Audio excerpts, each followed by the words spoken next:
Being a mom is a thankless job, and I personally couldn't have any of it. According to salary.com, if moms got paid for every single thing they did, we're talking about like housekeeping, chef, school tutor, financial manager, nurse, nutritionist, management analyst, HR department, driver. If you add it all up, we're looking at mothers earning an annual salary of $184,820. And that's for the stay-at-home moms. If you manage to have a job on top of that, good luck, Charlie. Let's just think about it like this. SpongeBob was Employee of the Month 374 straight times. Carried the Krusty Krab like LeBron in Cleveland, literally had to pay his boss to work there, and took it all with a smile. Bro played mommy for 5 days and nearly caught a life sentence on the 6th. It's hard being a mom, especially since humans make the most helpless babies in nature, and we pretty much stay that way for the next 18 years and usually longer. And this is because the insanely high learning curve of being a functional member of society means that babies have the self-preservation skills of a cantaloupe. That same high learning curve is why orangutans are the biggest mama's boys in nature. It literally takes them 7, 8, sometimes 9 years to be emancipated from their mother's teat. Orangutans are the heaviest animals to spend most of their lives in the trees. It's the best life insurance policy when your first floor neighbor is 50 Shades of Find Out if you want to.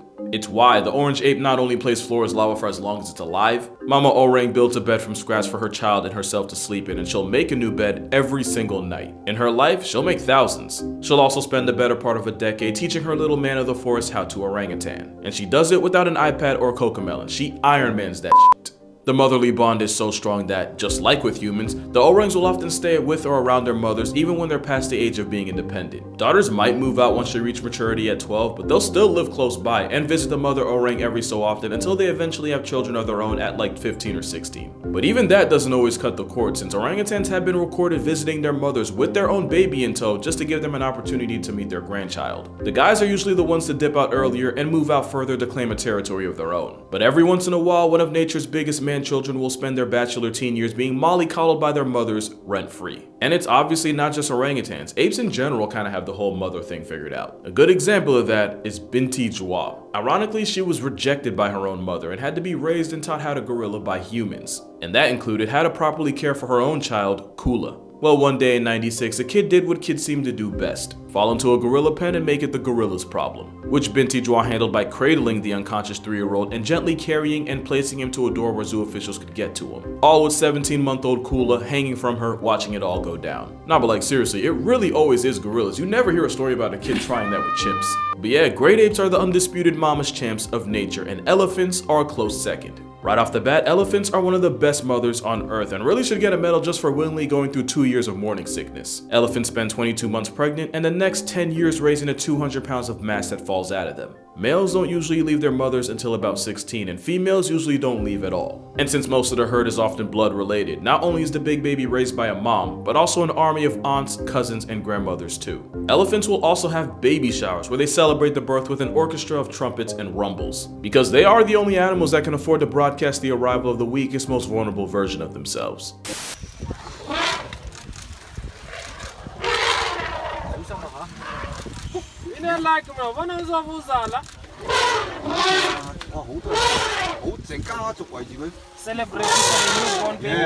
Celebrating. And that's cause they know anyone that wants anything with the baby gotta see a 60,000-pound wall of weaponized estrogen first. They'll even make the baby shower literal by kicking up sand and dirt all over the newborn calf. But it's actually to protect its sensitive skin from the brutal sun and possibly even to mask its scent from predators looking for a come-up. Speaking of which, very few things get to mess with a baby elephant and live with the consequences. This is an elephant assaulting a crocodile with extreme prejudice. Now, I don't have the whole backstory here, but considering what it takes to get curb stomped by nature's hydraulic press, that croc 100% pressed the wrong elephant's kid. And not even other elephants get a pass. Angsty bulls will often resort to bullying smaller calves when they want to mate. And that's a great way to start a track race with every other pissed off pachyderm in the district. Elephants are so devoted to their children, they'll even confront their biggest op if it means saving them. The biggest threat to elephants aren't lions, hyenas, or down bad bulls. It's us, by far, and they know it. So when an elephant started approaching motorists on the road, people were understandably freaked out. But eventually, some people followed her and she led them to her baby stuck in a ditch. And it wasn't until some good Samaritans dug the not-so-little guy out that she left with her rescued calf by her side. Keep in mind that elephant-human relations aren't exactly the best in Asia, and hundreds have been murked by farmers trying to protect their crops. So this was the equivalent of a human walking up to a grizzly for her child's sake. And this was far from the only time something like this would happen. This one isn't as serious, but apparently this baby elephant slept so soundly that the world's biggest land mother panicked and immediately went to the zookeepers for help, which they did by waking him up, so, you know. Happy ending, I guess. Elephants are so committed to their kids that even though they can live for up to 70 years, they'll only have about 4 to 5 kids in their lives. Lucky for her, she has the support of the herd led by a grandmother matriarch who uses her experience to guide the group. It's actually the same thing orcas do. Orcas are one of the few animals that go through menopause, and you could probably count the rest on one hand. And scientists believe that this happens because orcas are top-tier grandmothers. By giving up the chance of having children past a certain age, not only is the elderly orca able to help raise her kids' kids, it also raises the risk for competition for resources. All while using her vast knowledge and wisdom to help guide the next generation, just like with elephants. And it has been scientifically proven that growing up around your grandmother greatly increases your quality of life. Having an OG around means the new kids on the pod have a much better chance of survival. And no orca was more of an original grandmother than Granny, a female killer whale believed to have lived to over 80 years old, having helped bring up several grand and great-grandchildren in her pod, proving that grandmothers are in fact OP.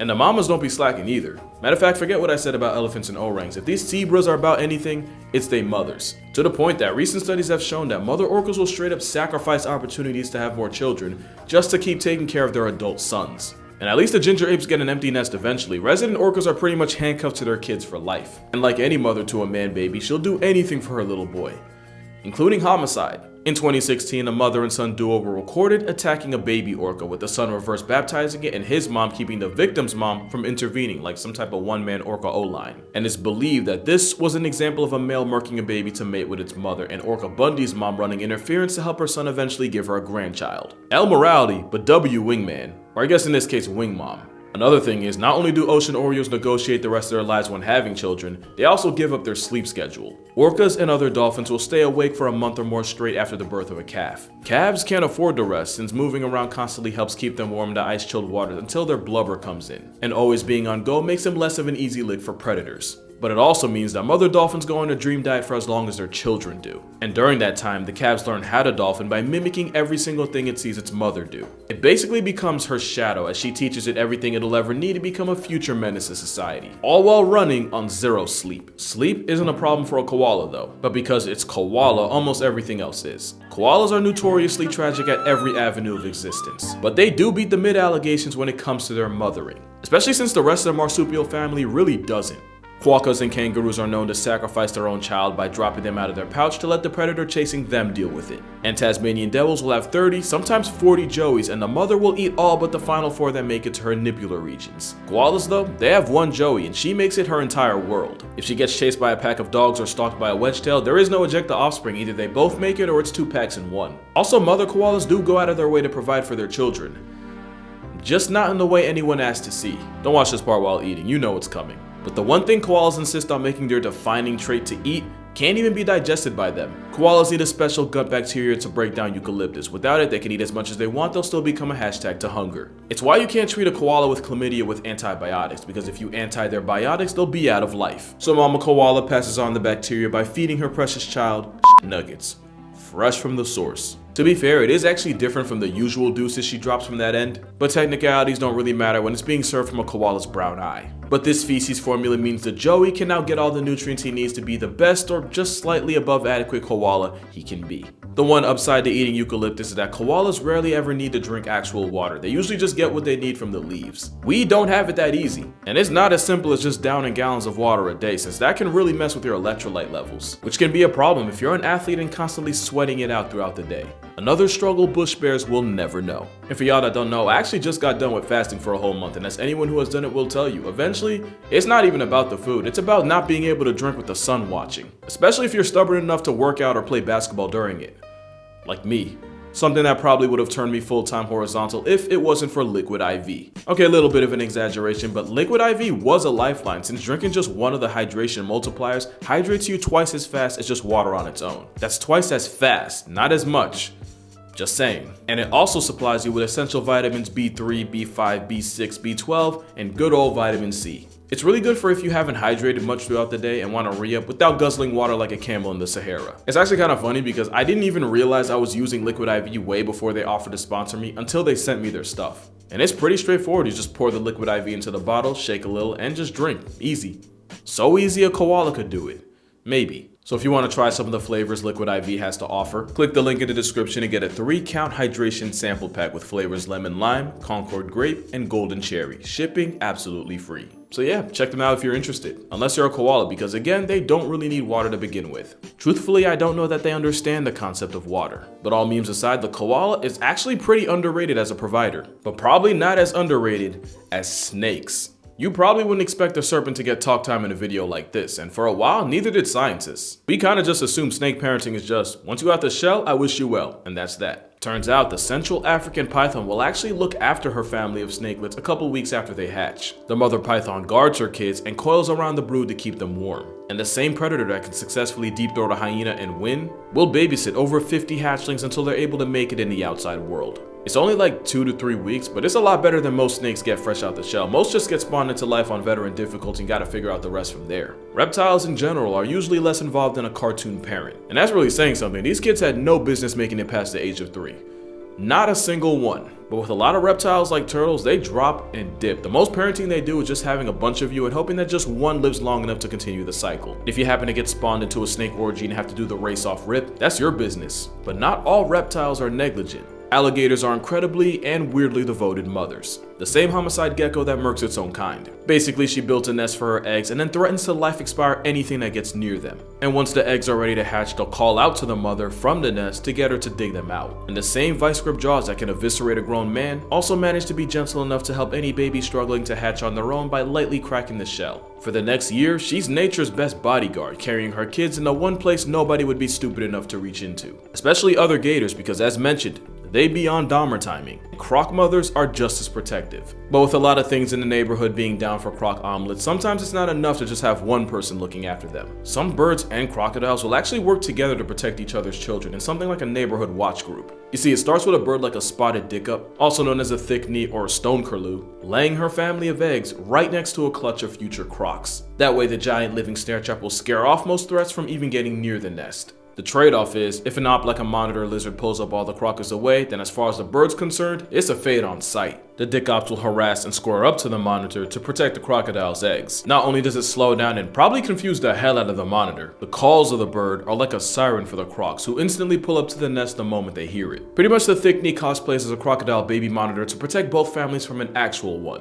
I'd call it teamwork, but Mama Croc could really scramble the bird's child right in front of her and think nothing of it. But that's the kind of gamble this bird takes. Some birds make a similar deal with gators. Some birds will go out of their way to start a family right above a group of alligators. And just like with the thick knee and the croc, the alligators protect the birds from smaller predators like raccoons and opossums just by existing. They pay the gators off by yeeting the weakest child out the nest on some straight Sparta type of beat. The bird parents get to use resources on chicks that actually have a chance at life, and the gators get free protein airdropped to their head. Lots of birds have ways of keeping their next generation from becoming past tense. A bird called a killdeer will fake a career-ending injury in order to get a predator's attention and then act like it's limping over to its final resting spot in order to lead the predator away from a hidden clutch of eggs. Then there's the hornbill. This alternative toucan seals herself inside the nest with a literal wall of shit, a mixture of fruit paste, mud, and poop. The wall takes hours, sometimes days to build, and only once she's entombed herself will she lay her eggs. And for the next 3 to 5 months, the hornbill's entire world is that tiny, dark birth room. She commits to the role even further by molting all of her flight feathers, since she's pretty much grounded for the foreseeable future. She does have the father to funnel her food through the tiny opening, but it also means if her partner slips up and gets put on a milk carton, that nest becomes a coffin for her and her children. Up to 5 months of not only self-imposed quarantine, but every second of it with a bunch of newborns. Not only that, but she gets the honor of shoveling out the piles of digested fruit mush her babies assault her with multiple times a day. Because what goes in will come out. It's literally 5 months of the same different day, and we be popping BC like Tic Tacs if we had to do half of that. And then there's the white-crowned plover, who will literally select violence with anything that gets anywhere near their nest. Any baboon or monitor lizard that tries gets dealt with extreme prejudice, because these birds believe in EOF, equal opportunity fades. But probably the best bird mom of all would probably be the hummingbird. Mainly because she has to bring up the entire family by herself. The male doesn't contribute anything beyond baby batter. He can't even be bothered to build the nest. All of it's on her, which she does, assembling a teacup-sized nest from scratch. From then on, if she's not incubating the eggs to keep them alive, she's looking for food to keep herself going. Which is already hard enough, since a hummingbird can easily go from feast to flatline if they go more than a couple hours between meals. Motherhood only becomes more of a jihad once the egg or eggs hatch. Because now she pretty much has to work overtime to carry the gene pool without folding on herself or her children. The thing is, the motherhood buff is so crucial that some hummingbirds like the ruby-throated single-handedly have some of the highest nesting rates of birds in that area. It's about 45 days straight from when she starts constructing the nest to when the little hummers can make it out on their own. And the first thing she does when they move out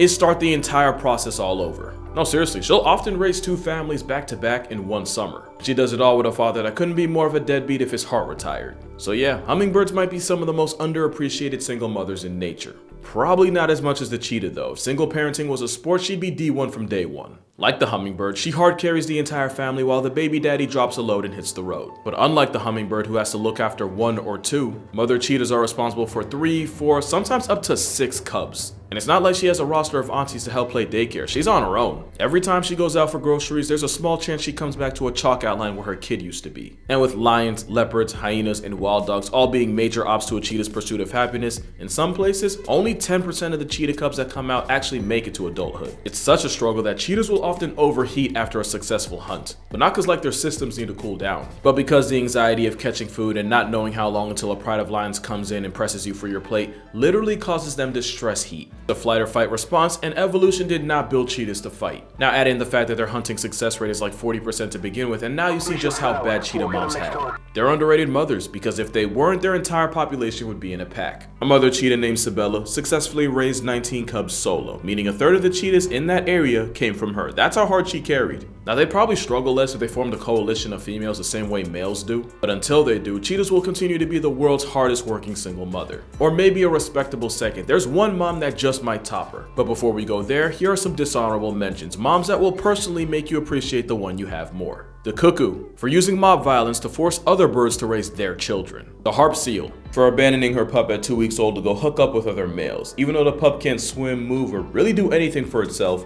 for the next 6 weeks. Not to mention putting that type of stuff in polar bear country is actually villainous. Scorpions, because Mama Scorpion will carry her brood on her back to protect them from predators, but she'll also eat them if she doesn't get enough food herself. Quokkas, for the aforementioned child eating. Pandas, because if she has twins, her negligence guarantees one of them is left to die. And that's assuming she doesn't roll over and accidentally de-life the one she chose. Pandas prove that China's one-child policy hit more than just people. But the most underrated mom in the entire animal kingdom? Definitely the octopus. Her arc reads like a Greek tragedy. The mother octopus will spend months looking after thousands of eggs, during which she won't eat once. She'll negotiate one of her arms as a meal before she leaves her family unattended. Octomom does nothing but guard the eggs and gently wash them by squirting water over them for 5 months straight. And it's not like with the hornbill relying on her husband being an Uber Eats. The male octopus is already a casualty to post-nut clarity at this point. By the time the eggs hatch, she's basically a moving corpse. Her immune system weakens, her body breaks down, and she just deteriorates. And if she doesn't fold to starvation, her story ends with being torn apart by predators while she's too exhausted to defend herself. It's why most octopus are born orphans.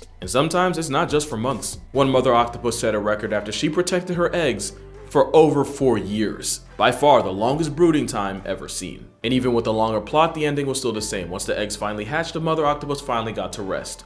Permanently. So be glad you're not an octopus. They're born orphans, live life virgins, males get KO'd by acorn clarity, and starting a family ends with you getting unsubscribed from life. But that's gonna do it for this video. Make sure you drink water, preferably with liquid IV in it. If there was ever a day to hug your moms, it would be today. Tell her you appreciate her. And I mean her, like not just Instagram, like actually tell her. Some of y'all moms don't even have Instagram and y'all do it. I never understood that. Thanks to Liquid IV for sponsoring this video. Shout out to my mom for sponsoring my existence. And I'm gonna see y'all in the next one.